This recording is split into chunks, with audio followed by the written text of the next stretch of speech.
NFL Daily coming up in a moment. Before we do, folks, highly encourage you to subscribe to the channel. We do live shows each and every week, 5 p.m. Eastern, 2 p.m. Pacific. And you guys could get your questions to me on our mailbags using hashtag NFL or super chatting. We react to your questions in real time. That's where this segment comes from. Subscribe for free today. Turn on notifications. We'll get started with today's show.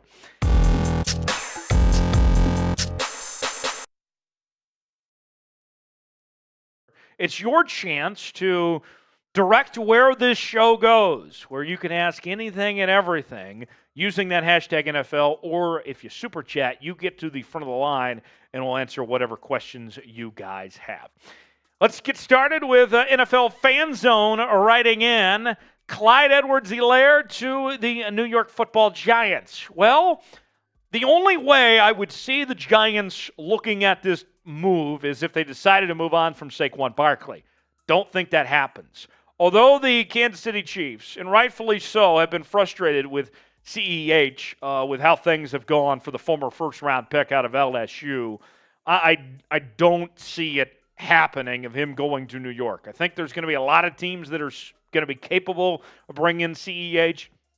I know that he's dealt with the injuries, but if he can stay healthy, you're looking at a guy that could be a very good pass catcher, that could help out in offense. The talent with Clyde Edwards-Helaire is not the issue. It's his availability that he's been lacking there. I'd be surprised if he went to New York, but we'll see. Nicholas writes in, should the Bears trade for Chase Young or Danielle Hunter? Well, if you're the Bears, you got all that money to spend. You got a lot of capital. Depends on how serious you're in about being all in. If the Bears think that they're going to be a contender for that division in 2023 and want to win right now, go ahead and be aggressive and make moves for guys like Chase Young or Danielle Hunter, stuff like that. If Kevin Warren, the new president of the Chicago Bears, and that organization, if they're still laying their foundation saying, hey, this is still a 3, 4, 5-year plan, then maybe not right now. But that comes down to just where your mindset is. How invested are you in the present as opposed to the future? NFL Fan Zone says, Giants can't sign Saquon and then trade for Cook. It's not a bad alternative if you can't get a deal done with Saquon Barkley to go get Dalvin Cook if he's sitting in free agency. That is not a bad alternative potentially. I think the best scenario, though, for the Giants is to still find a way to bring back Saquon Barkley and get a long-term deal done of some sort. It's a 2 or 3 year deal and finish out his prime. I think that's your best hope if you're the New York Giants, is to find a way to keep Saquon there and not have to worry about Dalvin Cook. But if you can't get a deal done, not a bad alternative there, NFL Fan Zone. Jimmy with another Giants question. Feels like a Giants mailbag today. Any chance the Giants will trade Leonard Williams? Saw his name come up as a trade candidate. Yeah, so Leonard Williams could be potentially on the move from the New York Giants. It all depends on what the offers are out there. The Giants, unique position. They're in win-now mode. Maybe you want to hang on to Leonard Williams, but that, to me, is a name to watch. When we were laying out all the players this offseason that seemed to be trade candidates, all of their situations were sort of worked out, right? One way or the other, whether they ended up re-signing deals or they were traded elsewhere. And I guess Dalvin Cook is one of the big ones that's still waiting. But other than Dalvin Cook, Leonard Williams is the other one that we're kind of just still holding on to at this point. Yeah, we could see him moved on. I think more than likely, though, he stays with New York. Should the Giants trade Leonard Williams?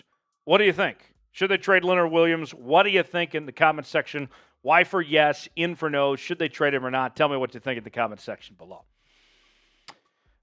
Next one. What are the 49ers trade targets? Well, the 49ers, it's very interesting, right? When you look at this San Francisco 49ers team, as stacked as they are.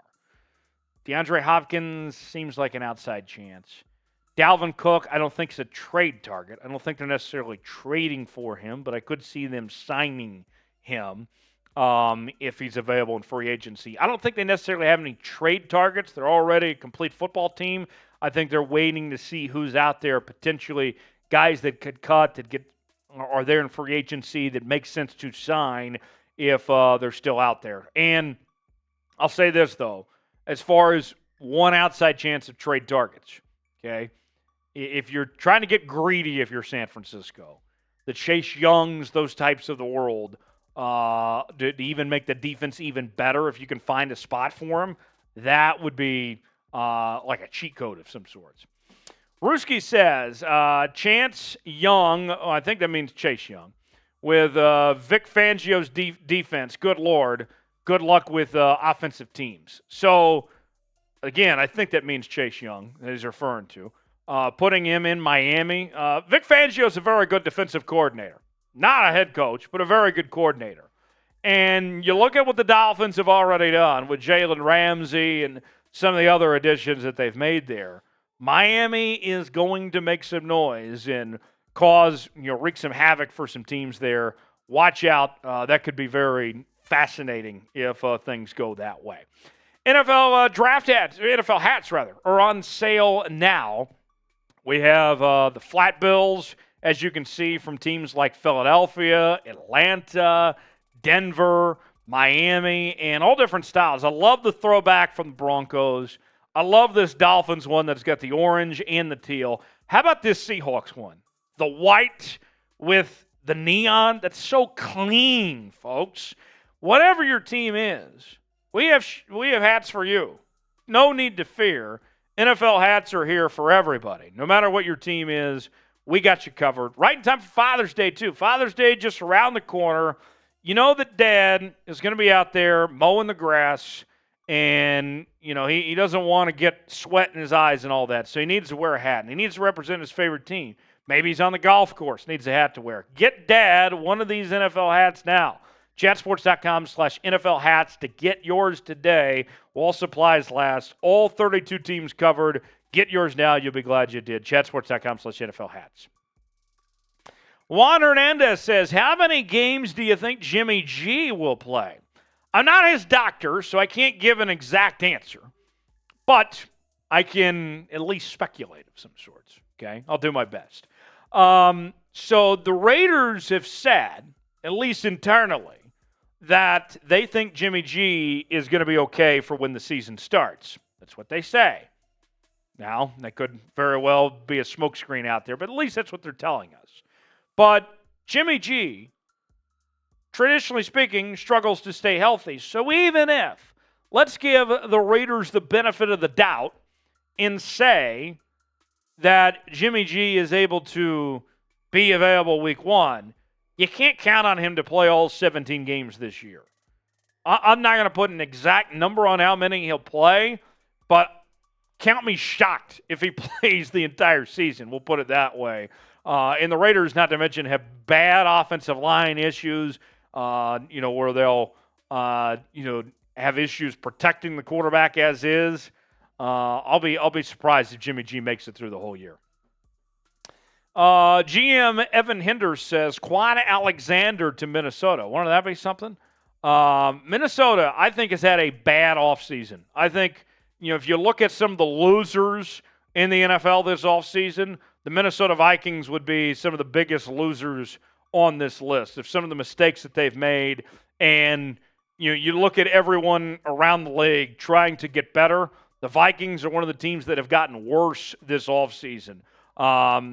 A big year for them last year, right? They won a ton of games, won their division, broke through, beat Aaron Rodgers and company, and yet they had nothing to show for it, and now they're taking steps back. I'm very disappointed in that Minnesota Vikings team at this point. They need all the help they can get. Last question from Junior says, if the Patriots sign DeAndre Hopkins, actually we'll have one more question after this. If the Patriots sign DeAndre Hopkins, will the Patriots trade or keep Devontae Parker or Kendrick Bourne? So one of the things that we've been talking about on our new channel, Patriots Today by Chat Sports, is the wide receiver position for New England. And the thought has been in New England's camp that, look, Devontae Parker, Kendrick Bourne, good receivers, but not great receivers. And the idea has been that Belichick not happy with Kendrick Bourne, Devontae Parker kind of on the chopping block of some sorts. They would like to upgrade the position. It's a good receiving group, but it's not a great receiving group. So, yes, if the Patriots do bring in DeAndre Hopkins, then somebody's got to go. Whether it's Devontae Parker or Kendrick Bourne, I would say it's more likely Kendrick Bourne, but one of them will be out of there, I would think, if they do bring in D-Hop. Last one. What are the odds Titans move on from Derrick Henry or Ryan Tannehill before the season begins? Well, I'll say this. Let's start with Tannehill.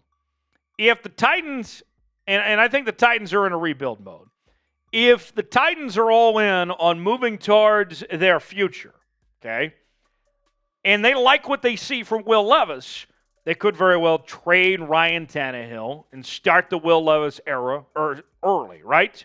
I think Tannehill's more likely to get moved than Derrick Henry.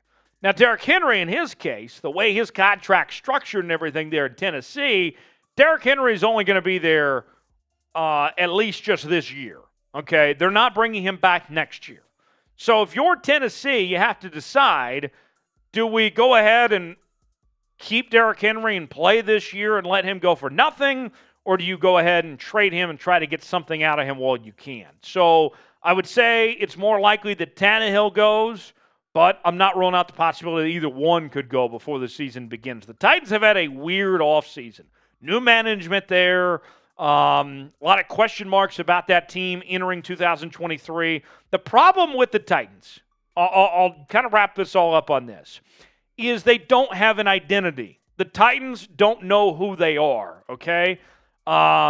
You look at life and, you say, I want to be a firefighter or, I want to be a lawyer or whatever. The Titans, they don't know what type of football team they want to be. And they're in an identity crisis. So that's at the core of their issue here. Do you want to rebuild? Do you want to be a contending team? They don't have an answer for that. We'll see what they do. Pick one to trade. Who's more likely to go? Derrick Henry or Ryan Tannehill? Type DH for Derrick Henry. Type RT for Ryan Tannehill. Let me know which one you think is more likely to be moved.